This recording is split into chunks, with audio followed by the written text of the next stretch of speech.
Hello friends, प्रेमोवी sociology point में आपका स्वागत है। सभी परीक्षार्थी जिन्होंने भी यूजीसी नेट 2026 का एग्ज़ाम दिया है, सभी आंसर की के आने का वेट कर रहे हैं, प्रोविजनल आंसर की के आने का वेट कर रहे हैं। क्योंकि जब परीक्षार्थी पेपर दे लेते हैं, एग्ज़ाम संपन्न हो जाता है, तो परीक्षार्थियों को ये उत्सुकता होती है कि वो अपने मार्क्स को चेक कर सकें कि मैंने जो क्वेश्चन किए हैं वो मेरे क्वेश्चन कितने सही हैं। क्योंकि यूजीसी नेट के एग्ज़ाम में निगेटिव मार्किंग नहीं होती है और परीक्षार्थी को जितने क्वेश्चंस आते हैं वो क्वेश्चंस आते हुए तो करते हैं, उसके अलावा गेस भी लगाते हैं। तो परीक्षार्थियों को खुद पर इतना ज़्यादा कॉन्फिडेंस नहीं हो पाता है कि मेरा एग्ज़ाम फाइट हो पाएगा अथवा नहीं हो पाएगा। और जिन परीक्षार्थियों ने काफ़ी लगन से पढ़ाई की होती है उन्हें कॉन्फिडेंस होता है कि मेरा एग्ज़ाम क्रैक हो जाएगा। तो इसमें बहुत सी दुविधाएँ होती हैं और इसीलिए परीक्षार्थियों के मन में आंसर की आने की प्रबल इच्छा मन में उठती है कि आंसर की जितनी जल्दी से जल्दी आ जाए, उतना मैं अपने मार्क्स को चेक कर लूँ कि मेरे कितने क्वेश्चन सही हैं, मैं कट ऑफ में पहुँच पाऊँगा कि नहीं पहुँच पाऊँगा। इसका आइडिया आंसर की आने के बाद लग जाता है। तो आंसर की के लिए समय काफ़ी हो गया है, लगभग 12 या 13 जुलाई के आसपास संभावना थी कि आंसर की आ जाएगी, लेकिन अभी तक आंसर की नहीं आई है। इस बार जो यूजीसी नेट जून का जो एग्ज़ाम हुआ है, वो एग्ज़ाम में कुछ एक सब्जेक्ट ऐसे रहे हैं जिन पर ये हो रहा है कि कुछ सब्जेक्ट के क्वेश्चंस लीक हुए हैं। जैसे कि अगर हम बात कर लें सोशियोलॉजी सब्जेक्ट की बात कर लें, इस बार सोशियोलॉजी सब्जेक्ट का जो पेपर रहा है बहुत ही ज़्यादा टफ पूछा गया है और उसमें कुछ प्रश्न पत्र में भी कुछ गड़बड़ियाँ पाई गई हैं, यानी उसमें समस्याएं रही हैं। कुछ उसमें जो प्रिंट रहा यानी टाइपिंग की कुछ समस्याएं रही हैं। और ये भी सुनने में आया है कि सोशियोलॉजी सब्जेक्ट्स के कुछ क्वेश्चंस को लीक किया गया है, यानी पेपर क्या हुआ है, लीक हुआ है। और इस तरीके से पेपर जब लीक हो जाता है तो उसकी इंक्वायरी चलती है आयोग की तरफ से, और जब वो सभी सब्जेक्ट को पूर्णतया ये समझ लेता है कि नहीं पेपर सारे सब्जेक्ट के पूरी तौर पर सौम्यता से हुए हैं, शुद्धता से हुए हैं, तो तभी आयोग आंसर की जारी करता है। इस समय आयोग में भी इसी समस्या को लेकर डिस्कशन चल रहा है कि जो ये पेपर हुए हैं, ये पेपर जो है तो पूरी स्पष्टता से यानी सटीकता से अगर बात करें तो आयोग भी समझ नहीं पा रहा है। तो जब तक वो इस सही निर्णय पर नहीं पहुंच सक पाएंगे तब तक ये आंसर की रिलीज़ होने की संभावना कम होती है। तो आंसर की ज़्यादा नहीं लेट की जाएगी, बहुत ही ज़्यादा 2-4 दिन और वेट है और 2-4 दिन के बाद ये आंसर की रिलीज़ कर दी जाएगी। तो संभावना यही हो रही है कि जो आंसर की है वो जहाँ तक 16 या 17 जुलाई के आसपास आंसर की आ जानी चाहिए। इसके साथ ही हम आज के इस वीडियो में कट ऑफ पर चर्चा करेंगे, यानी कि सोशियोलॉजी के कट ऑफ पर भी चर्चा करेंगे कि सोशियोलॉजी का कट ऑफ क्या जा सकता है। क्योंकि सोशियोलॉजी सब्जेक्ट में बहुत ही ज़्यादा प्रश्न पत्र इस बार का टफ बन के आया था। इसके विषय में हम कुछ आगे चर्चा करते हैं, इसके विषय में कुछ हम एनालिसिस करते हैं कि इसकी कट ऑफ क्या जा सकती है। बहुत से यूट्यूबर्स ने अपने अपने अकॉर्डिंग कट ऑफ बताई है और जो भी बता रहे हैं ज़्यादातर कट ऑफ जो बता रहे हैं वो प्रश्न पत्र में जो डिफ़िकल्टी लेवल आया है उस डिफ़िकल्टी लेवल को मद्देनज़र रखते हुए ही कट ऑफ बताई जा रही है। तो सभी अपना अपना विचार अपनी अपनी राय के अनुसार कट ऑफ बता रहे हैं, तो उसमें भी आज अपनी अनुसार कल इसकी कट ऑफ क्या जा सकती है इस विषय पर जानकारी लेते हैं। तो चलिए हम आगे बढ़ते हैं और इस कट ऑफ के विषय में जानकारी लेते हैं। तो अगर हम कट ऑफ के विषय में बात करें, कट ऑफ की बात करें सोशियोलॉजी जून 2026 की, तो सबसे पहले हम बात करते हैं नेट की और इधर हम जीआरएफ की बात कर लेते हैं। क्योंकि इस विषय पर हम पहले थोड़ा सा बातचीत करते हैं कि इस समय जो नेट का एग्ज़ाम है वो निकालना आसान नहीं रह गया है। क्योंकि एक तो दिन पर दिन जो नेट की कट ऑफ है वो हाई होती जा रही है, प्रश्न पत्र का जो लेवल है वो भी बहुत ज़्यादा टफ पूछा जाने लगा है और इतनी ज़्यादा डीपली एग्ज़ाम का पेपर यानी प्रश्न पत्र बनकर आता है, क्वेश्चन पेपर बनकर आता है कि जो इस समय की जो स्टडी है वो स्टडी उतनी डीपली नहीं जा पा रही है। तो इसके लिए बहुत ही ज़्यादा डीप में जाने की यानी सब्जेक्ट की जो तैयारी है वो बहुत ही ज़्यादा डीप में जाकर तैयारी करने की ज़रूरत है। इसके लिए अपनी दिनचर्या, अपना स्टडी टाइम, अपने प्रिपरेशन में कुछ चेंज और बहुत ही कड़ी मेहनत और स्टडी के प्रति जब हम लगन अपनी मजबूत करते हैं तभी नेट के एग्ज़ाम को निकाला जा सकता है। इसके अलावा अगर हम जीआरएफ की बात करें तो जीआरएफ जब नेट निकालना इतना कठिन हो रहा है कि नेट ही निकालने में व्यक्ति को यानी स्टूडेंट्स को बहुत ही ज़्यादा परिश्रम करना पड़ रहा है, तो जीआरएफ कितना टफ है। और जो नेट है, इस नेट के जो मार्किंग नंबर्स ऑफ क्वेश्चंस की कट ऑफ हो जाती है उससे ये मान के चलिए कि 12 या 15 प्लस क्वेश्चंस की कट ऑफ जीआरएफ की जरूर से जरूर जाती है। अब हम इसको इस तरीके से एनालिसिस कर सकते हैं कि जो 2022 जो नेट का एग्ज़ाम हुआ था सोशोलॉजी सब्जेक्ट का, तो अगर हम इसमें बात करें तो 2022 में हुआ था, उसमें कट ऑफ जो गई थी वो कट ऑफ में 12 क्वेश्चन का अंतर जीआरएफ में पड़ा था।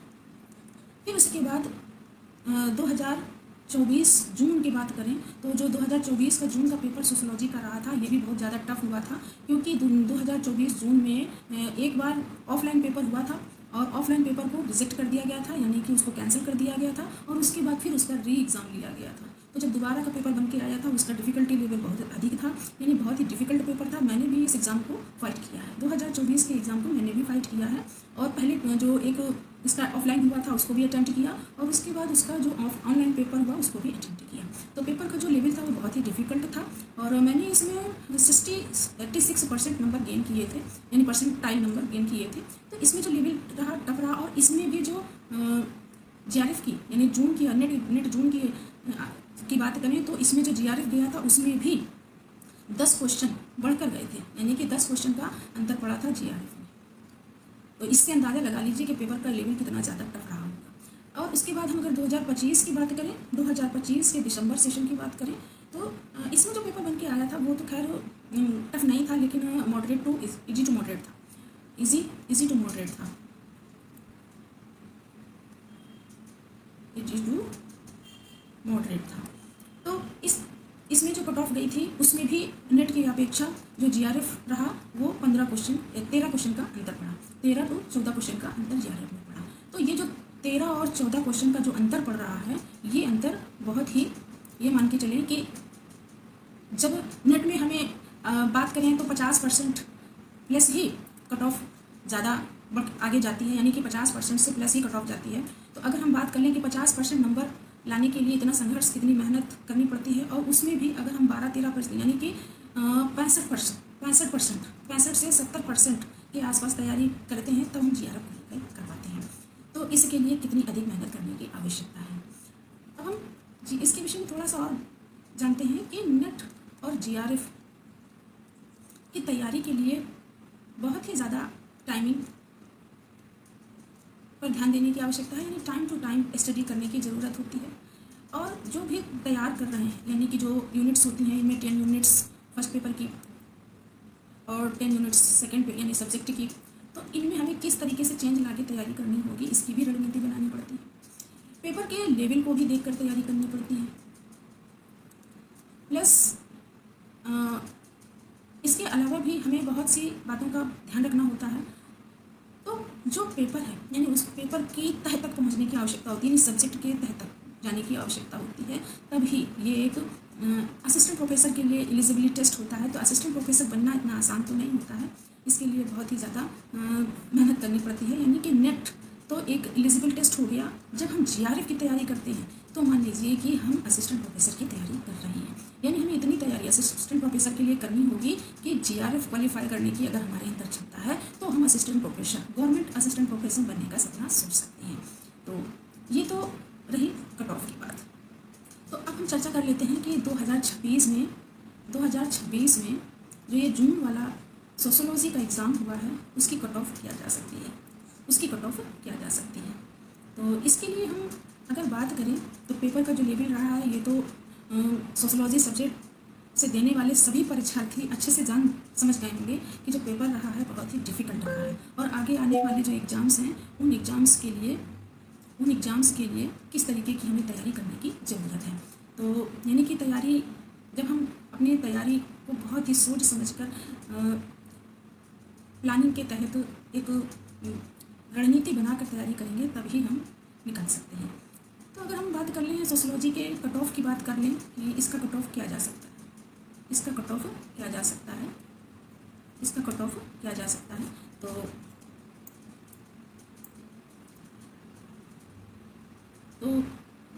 फिलहाल अगर हम 50% के बात करें तो इससे जो कट ऑफ है वो तो किसी भी रूप में नीचे जाने वाली नहीं है, यानी कि 50% के नीचे कट ऑफ जाने की संभावना तो नहीं है। यानी कि जो 150 क्वेश्चंस आते हैं, इनमें जिनके 70 to 75 क्वेश्चंस होंगे, वो मान सकते हैं कि हम कट ऑफ की लिस्ट में यानी कट ऑफ को क्रैक कर सकते हैं। तो अगर हम इसकी कैटेगरी वाइज कट ऑफ अगर समझने का प्रयास करें तो इसकी कैटेगरी वाइज कट ऑफ क्या जा सकती है, इसके विषय में जानते हैं। तो अगर हम जानें तो जनरल की जो कट ऑफ है, जनरल की जो कट ऑफ है इसमें वो 70 to 75 के बीच में रह सकती है। और ओबीसी की बात करें तो इसमें 61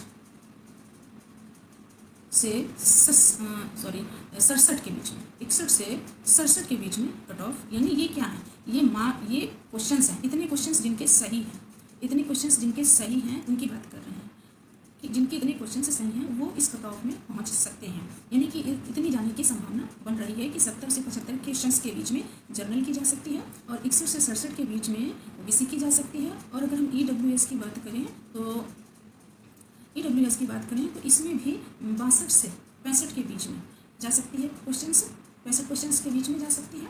और अगर हम एससी की बात करें तो एससी की जो कट ऑफ जा सकती है वो 58 to 62 के आसपास जा सकती है। और एसटी की बात करें तो 55 to 60, 58 to 60 मान के चलते हैं, 55 to 60 क्वेश्चंस के बीच में जा सकती है। क्योंकि पेपर जो रहा है अब तक के जो एग्ज़ाम्स रहे हैं सोशियोलॉजी के, उन सभी में सबसे ज़्यादा टफेस्ट एग्ज़ाम ये रहा है।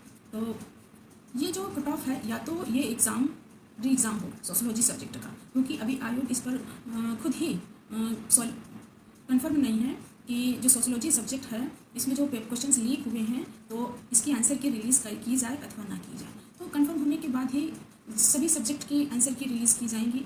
ये नहीं है कि एक सब्जेक्ट की रोक के सारे सब्जेक्ट की रिलीज़ कर दी जाएंगी, ऐसा नहीं है। सभी सब्जेक्ट के कंफर्म होने के बाद ही आंसर की रिलीज़ होगी। तो अभी इसमें डिस्कशन चल रहा है, तो इसमें कंफर्म होने के बाद आंसर की आ जाएगी। तो अब ये तो आयोग बहुत ही जल्द इस विषय में कोई नोटिफिकेशन जारी करेगा कि इस सोशियोलॉजी सब्जेक्ट का क्या होगा, यानी री एग्ज़ाम होगा या इसके लिए क्या किया जाएगा। इसके विषय में भी कुछ ही समय में जानकारी मिल जरूर जाएगी। तो आप लोग चैनल से जुड़े रहिए। नई अपडेट लेने के लिए चैनल को लाइक करिए, शेयर कीजिए, सब्सक्राइब कीजिए। वीडियो यदि अच्छी लगे तो सब्सक्राइब अवश्य करिए।